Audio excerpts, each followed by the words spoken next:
Assalamualaikum warahmatullahi wabarakatuh. Selamat pagi dan salam sejahtera untuk kita bersama. Pada kesempatan pagi hari ini, perkuliahan saya sampaikan melalui video di YouTube dari rekaman Zoom ini.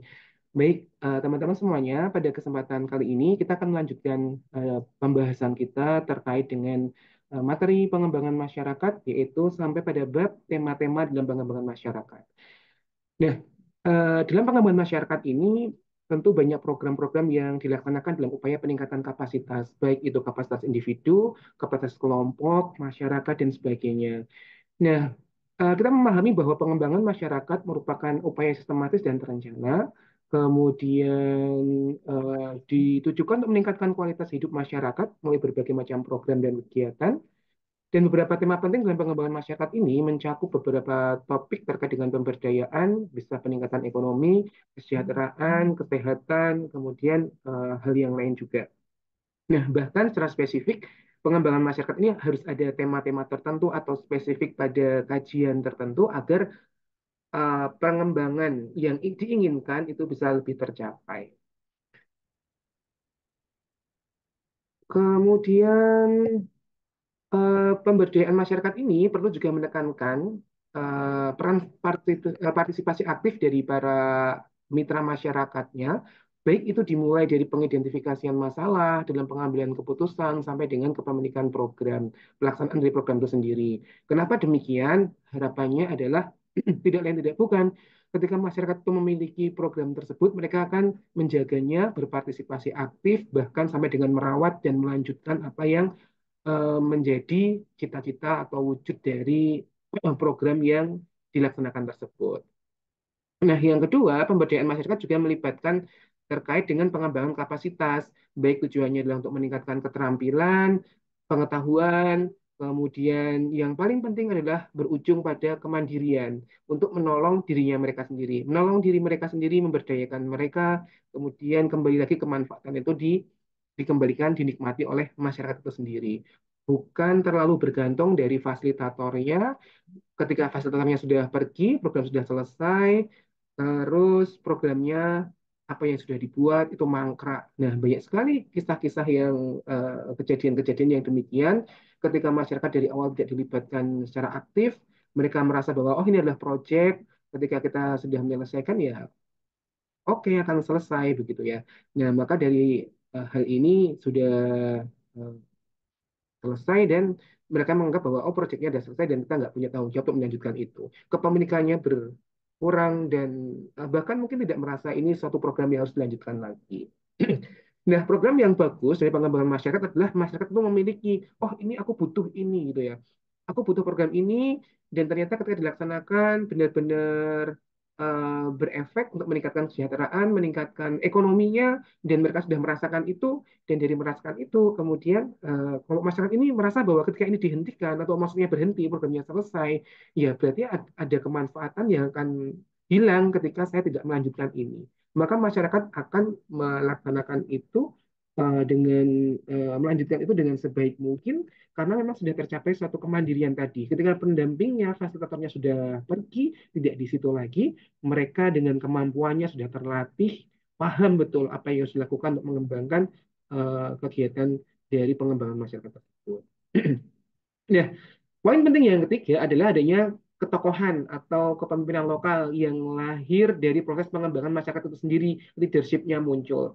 Orang-orang yang merasa bahwa, oh saya terlibat, saya dilibatkan, saya punya tanggung jawab untuk melanjutkan ini, saya punya tanggung jawab untuk memimpin masyarakat saya untuk melanjutkan ini.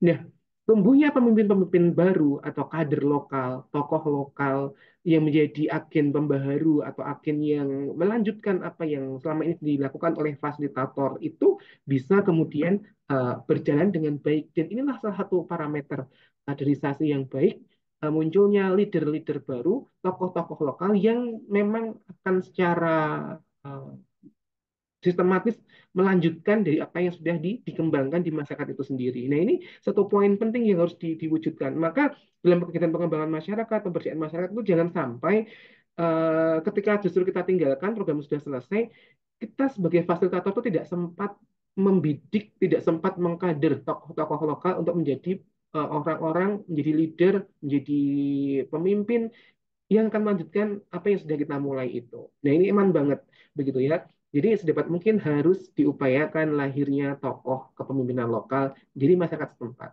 Nah, biasanya akan muncul nih ketika kita di masyarakat, biasanya kita akan meminta referensi apa sih tokoh masyarakat yang yang bisa menggerakkan atau leadernya siapa dulu seperti itu. Nah, baru ketika di forum, di suatu pelatihan, suatu kegiatan, itu akan nampak teridentifikasi siapa yang paling vokal, siapa yang paling aktif, siapa yang paling banyak pengalamannya dan sebagainya, siapa yang punya ide untuk mengembangkan kegiatannya. Nah, ini eh, potensi-potensi dari leader-leader yang sebenarnya sudah muncul dari awal dan tinggal kita tangkap dan kita kembangkan lagi.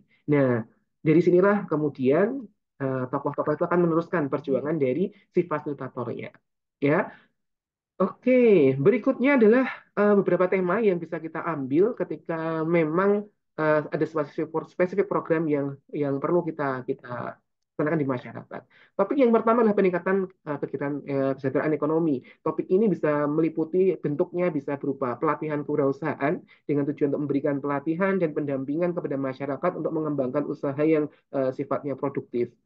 Kemudian juga memfasilitasi adanya akses permodalan supaya masyarakat dapat sumber permodalan baik mungkin ada yang malas untuk memenuhi kriteria administrasi tertentu dari sumber kredit dan sebagainya ya atau sumber permodalan yang mendorong masyarakatnya untuk betul-betul tidak bergantung.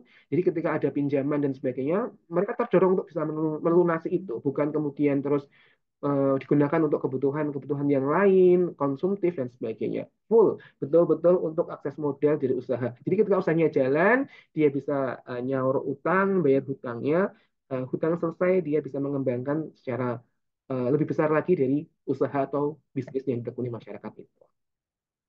Lalu yang ketiga bisa juga terkait dengan pengembangan pemasaran karena seringkali masyarakat di pedesaan itu bisa membuat sesuatu, bisa mengolah sesuatu, tetapi pemasarannya sangat sangat terbatas, sangat kurang. Nah ini yang perlu kita akseskan, kita bukakan, apakah dengan pemasaran online atau kemitraan yang selama ini sudah kita punyai, kita channelkan kemana. Nah ini bisa juga topik-topik yang demikian.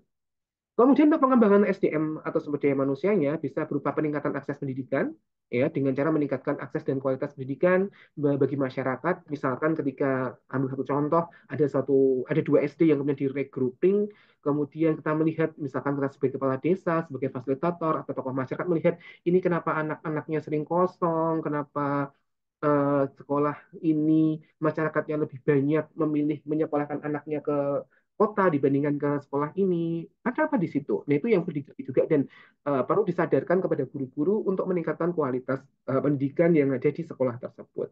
Termasuk juga mengakseskan beasiswa atau mendorong generasi muda yang pelajar SMA, SMK untuk lanjut studi ke jenjang perguruan tinggi seperti itu. Kadang-kadang masyarakat di pedesaan tidak tahu akses, misalkan mereka kurang mampu secara ekonomi, seringkali mereka apa namanya eh, tidak tahu adanya beasiswa, fasilitas yang bisa diakses dan sebagainya, takut anaknya kuliah keluar kota dan sebagainya. Kadang-kadang hal simpel seperti ini masih menjadi kendala di masyarakat.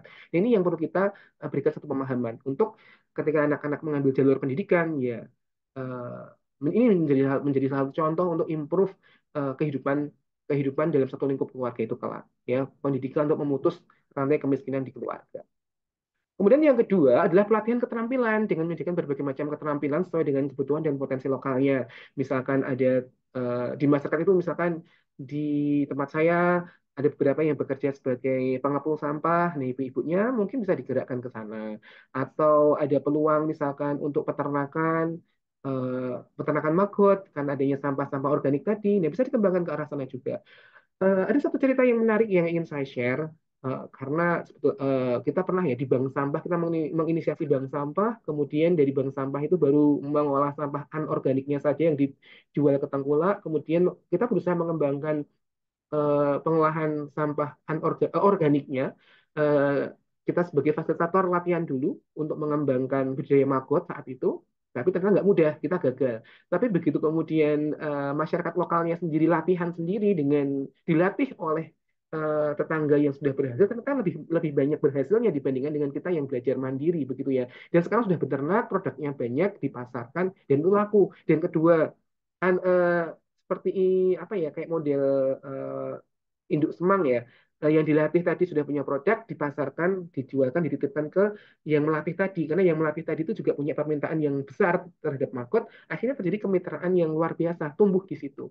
Dan keterampilan-keterampilan itu eh, tumbuh seiring dengan pengalaman, sharing pembelajaran yang terjadi di antara sama apa namanya pembudidaya dari maggot itu sendiri. Ya, pelatihan keterampilan juga disesuaikan dengan hal yang lain, misalkan pengembangan di kelompok wanita tani, kelompok tani bisa berupa pengolahan produk, pemasaran produk dan sebagainya. Nah, termasuk juga pengembangan leadership, mendorong tumbuhnya kepemimpinan dan inisiatif di tingkat masyarakat. Nah, kadang-kadang, mohon maaf, dalam satu reorganisasi atau ketika sudah pergantian kepemimpinan dan sebagainya, seringkali di pedesaan itu yang muncul ya nama-namanya ya itu saja, belum memahami pentingnya regenerasi.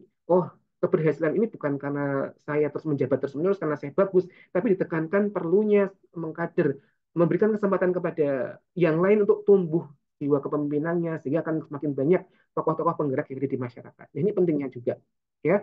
Jadi penting memberikan pelatihan seperti pengembangan kepemimpinan bagi organisasi lokal masyarakat seperti perwakilan leader-leader dari KWT, kelompok tani, Karang Taruna, kemudian eh, apa bagian pemberdayaan masyarakat, kemudian dari ketua-ketua RT, ketua-ketua tim penggerak PKK dan sebagainya, ketua takmir, ya misalkan atau tokoh agama, nah, itu penting juga untuk diberikan. Nah, selain dari segi sumber daya manusianya, ternyata juga diperlukan aspek dalam tematik pengembangan atau penguatan infrastruktur lokal, seperti eh, sarana berbagai macam sarana yang memang diperlukan untuk memperlancar kehidupan yang ada di masyarakat itu, baik itu kehidupan di sektor pertanian, pendidikan, dan sebagainya. Sehingga keperluan pokok seperti adanya jalan, air bersih, dan listrik itu sangat sangat penting. Apalagi sekarang eranya media, komunikasi lintas batas gitu ya. Adanya akses internet juga sangat, sangat penting. Sehingga internet masuk desa itu suatu hal yang sekarang sudah menjadi satu kebutuhan juga. Ya, seperti itu. Kemudian juga fasilitas umum seperti kesehatan, layanan kesehatan, kemudian kayak gedung serbaguna, kemudian sekolah-sekolah, terus bisa juga lembaga pelatihan, kemudian sarana pendidikan agama, itu menjadi fasilitas umum yang sepertinya menarik untuk ke depan juga dikembangkan seiring dengan kebutuhan dasar yang sudah tercukupi. Nah, dari berbagai macam potensi tadi diperlukan juga adanya satu konektivitas antara masyarakat dengan pusat-pusat pelayanan dan seperti pasar dan sebagainya. Sehingga mereka terfasilitasi. Salah satu bentuk dari pengembangan kelembagaan di ekonomi di desa adalah adanya pasar desa. Ketika pasar desa itu ada tempat atau sarana untuk menjual, memasarkan hasil produk di masyarakat, itu maka akan adanya pasar akan mengkoneksikan antara si pembuat produk apa dengan si penyedia bahan baku apa, nanti juga akan ada ekonomi yang kemudian tumbuh karena terjadinya jual beli tidak terjadi lagi di luar wilayah, tapi juga cukup di satu lingkup masyarakat desa tersebut. Nah, ini konektivitas seperti ini yang ketika FGD itu seringkali sebetulnya ada sama-sama potensi kebutuhan, si A butuh apa, si B butuh apa, kemudian sebenarnya saling bersinergi itu memungkinkan banget. Tetapi karena jarang kumpul, jarang ngobrol, jarang komunikasi, ini yang kadang-kadang oh ternyata dia nyarinya di sana, padahal saya punya. Nah, cerita-cerita seperti ini ya kadang harus diminimalisir ya begitu. Nah, beralih ke topik lingkungan atau pelestarian lingkungan, bisa tadi sudah kita singgung terkait dengan misalkan seperti bank sampah, bisa juga ada terkait dengan upaya reduce, reduce, recycle suatu produk, kemudian ada daur ulang, penanaman pohon, kemudian konservasi alam. Termasuk misalkan di desa saya, di Karangturi, itu kan nama Karangturi diambil karena adanya batu dan juga tanaman turi. Tapi selama ini tanaman turi ya dibiarkan tumbuh begitu saja, sudah mulai sedikit, hanya menjadi satu sebuah cerita saja bahwa oh dulu di sini banyak tanaman turi tapi udah mulai sedikit. Nah, adanya program MBKM, KKN salah satunya adalah upaya untuk konservasi tanaman turi itu yang kemudian diperbanyak supaya bisa tumbuh dan betul-betul menjadi ciri khasnya masyarakat desa Karangturi. Nah, misalkan demikian. Ada juga topik terkait dengan pelestarian, misalkan penyu, penangkaran penyu, terus kemudian juga topik-topik seperti ada kan desa dengan kekhasan Kampung Telang dan sebagainya, Kampung Kelor di Boyolali dan sebagainya. Nah, ini upaya-upaya untuk bagaimana masyarakat itu bisa melestarikan lingkungan sekaligus syukur-syukur bisa diambil kemanfaatannya baik untuk pangan untuk produksi pangan di sekitar pekarangan di sekitar kita maupun untuk pencapaian aspek ekonomi dijual dan sebagainya. Nah, dalam pengembangan masyarakat tidak menutup kemungkinan dan bahkan menjadi satu syarat penting bahwa adanya partisipasi masyarakat pun menjadi satu syarat yang mutlak juga. Ingat kita bahwa partisipasi muncul karena tiga syarat. Yang pertama adalah adanya kemampuan, adanya kemauan, dan adanya kesempatan. Mau dari dalam diri sendiri untuk berpartisipasi, mampu karena memang punya kemampuan untuk ikut berkontribusi di situ dan diberikan kesempatan, kalau kesempatannya ada, kita persilahkan ya, maka dia akan bisa masuk di situ, bisa ikut membantu dan mengembangkan. Nah, maka dari hal tersebut, partisipasi masyarakat dimulai dari yang paling awal dulu, adanya identifikasi kebutuhan untuk menentukan apa saja sih yang akan menjadi program-program yang akan dijadikan prioritas dalam pengembangan masyarakat. Dalam program KKN pun juga sama, harus ada identifikasi dulu kebutuhannya apa, tidak kemudian manut Pak Lurah gitu ya, diarahkan Pak Lurah buat ini, sementara masyarakatnya juga bingung.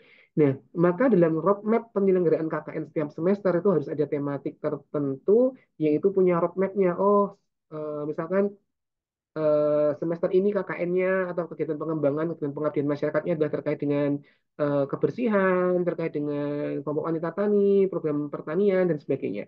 Semester berikutnya nanti lagi lanjut untuk tema kesehatan dan sebagainya yang sebetulnya tujuan 2 tahun, setahun, 2 tahun berikutnya adalah desa itu menuju kampung iklim atau propim, nah misalkan seperti itu.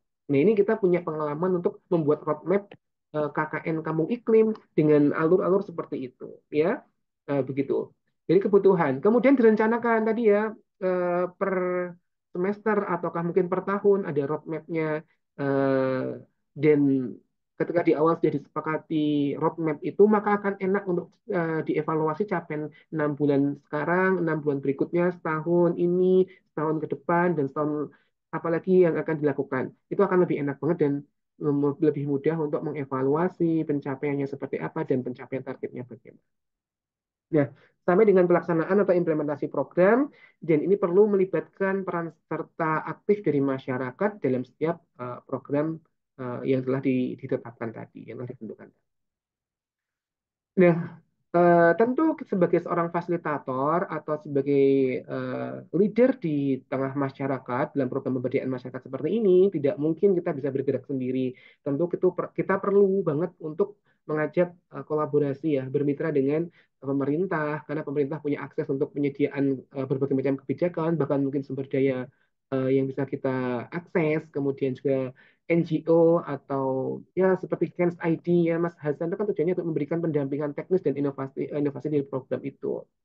Kemudian juga sektor swasta yang menyediakan investasi dan juga sumber daya keuangan untuk tambahan modal dan sebagainya. Dan ini bisa dicek keberadaan sektor swasta ini di lingkungan desa tersebut. Misalkan, oh ternyata ada sektor peternakan, ada peternakan ayam di situ, ada misalkan bisnis atau usaha terkait dengan misalkan eh, apa ya kerajinan pabrik furniture itu bisa dilibatkan dan bisa menambah akses di situ. Ketika mereka berkegiatan ekonomi di dalam masyarakat, harus ada kontribusi ekonomi juga yang diberikan kepada masyarakat sebagai bentuk kayak model CSR atau tanggung jawab sosial yang bisa diberikan kepada masyarakat.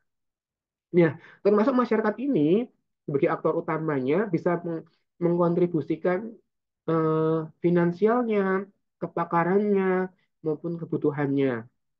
Apa kebutuhan apa yang diperlukan dalam upaya pengembangan masyarakat itu sendiri. Ya, kalau misalkan, oh saya nggak mampu secara finansial, apa saya bisa menyumbang apa, tenaga kah, kepakaran kah? Karena penting banget, karena macam-macam ya yang dibutuhkan dalam pengembangan masyarakat itu ketika misalnya ada kan ketika eh, membangun misalkan rumah gedung serbaguna ada yang kompeten dalam dalam misalkan dalam membuat desainnya, dalam mengatur, membuat RAP, menyediakan bahan bakunya dan sebagainya. Ya, sehingga dalam hal ini terakhir dari materi kita adalah bagaimana menjamin supaya program-program pengembangan masyarakat ini bisa berkelanjutan.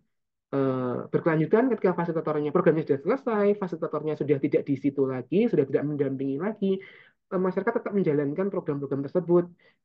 Sehingga diperlukan upaya untuk menumbuhkan, mendorong rasa kepemilikan dan juga tanggung jawab masyarakat terhadap program yang sudah dijalankan itu, termasuk sampai memunculkan adanya satu potensi pendanaan mandiri. Ya, syukur-syukur misalnya ketika di bank sampah gitu ya, sebagai contoh, ketika sudah beroperasional secara rutin, ada sebagian keuntungan yang sudah bisa diperoleh untuk operasional, yaitu maka untuk berikut-berikutnya promosi, nambah nasabah, edukasi turun ke masyarakat, menjemput sampah dan sebagainya dengan adanya dana yang sudah dimiliki tadi, itu bisa dikembangkan untuk pendanaan mensupport biaya-biaya yang diperlukan untuk meningkatkan kapasitas ekonominya.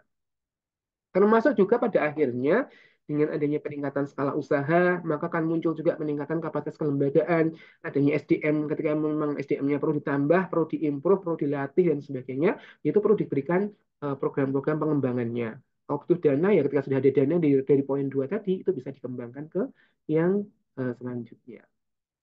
Nah, dari sekian banyak proses pengembangan masyarakat tadi sampai dengan dicek akan berlanjut atau tidak, ada potensi bisa berlanjut atau bisa mandiri atau tidak, kita perlu memberikan satu evaluasi pemantauan yang itu by data.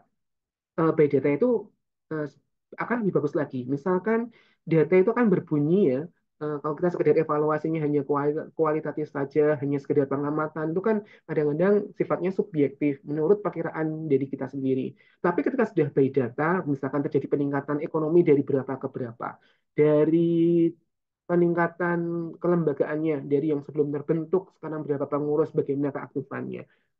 Nah, itu perlu kuantitatif data yang sangat mensupport. Jadi misalkan seperti ini ya pengalaman dari programnya Desa Energi Berdikarinya Pertamina CSR-nya yang dilaksanakan oleh mahasiswa penerima penerima beasiswa itu pada saat mahasiswa dari teman-teman dari UNS presentasi gimana pelaksanaan programnya, mereka dicecar betul terkait dengan dari energi yang sudah Anda hasilkan dari kotoran ayam, dari proyek yang sudah kalian laksanakan, berapa gas yang sudah tergantikan, berapa rumah tangga gitu ya, berapa rumah tangga yang sudah menggunakan itu. Oh, baru baru dua rumah tangga. Oke, nggak apa-apa, dua rumah tangga. Dari dua rumah tangga itu, dari satu bulan menghabiskan dua tabung gas. Berapa yang konsumsi tabung gas sekarang ketika adanya program biogas dari kotoran ayam tersebut. Nah, sampai sedetail itu. Termasuk juga misalkan berapa orang penerima manfaat, jumlahnya berapa, RT ini berapa, RT ini berapa, RT ini berapa, sampai berbunyi seperti itu akan semakin detail, akan semakin bagus, dan data itu akan bisa berbunyi. Termasuk pada akhirnya kita juga melakukan analisis dan juga refleksi yang menganalisis tentang data dan informasi mengenai efektivitas dan dampak program tadi. Poin satu tetap bisa kan kemudian kita bawa ke uh, yang poin yang kedua, ya, sampai dengan adanya suatu ya ketika gagal, ketika belum maksimal, ketika belum bagus, ya no problem, sudah terukur semuanya dengan baik daripada kamuflase ceritanya bagus nggak terukur, tapi ternyata ketika didatangi, ketika dicek ya ternyata ya tidak sebagus itu begitu ya, sehingga dalam hal ini gagal, belum berhasil, belum maksimal, menjadi satu pembelajaran dan ada satu catatan perbaikan ke depan apa yang perlu diperbaiki, ya. Jadi penting banget setiap kali berkegiatan pengabdian masyarakat ataupun pengembangan masyarakat itu untuk dilakukan satu proses evaluasi bahkan sampai dengan pengukuran. Pengukuran tuh ya kayak misalkan kalau detail banget sampai kayak penelitian skripsi diberikan satu kuesioner, bagaimana kepuasannya, bagaimana dampaknya, peningkatan pengetahuannya seperti apa, peningkatan keterampilannya, bagaimana dampak program terhadap kehidupan ekonomi, nambah income nggak? Kalau nggak nambah income, minimal mengurangi pengeluaran atau tidak, ya, sampai seperti itu. Nah, masing-masing tema punya kekhasan sendiri untuk diukur, untuk dipantau perkembangannya, dan tema kesehatan itu kan bisa diukur dari bagaimana peningkatan kesadaran pengetahuannya, penurunan jumlah orang yang sakit gitu ya.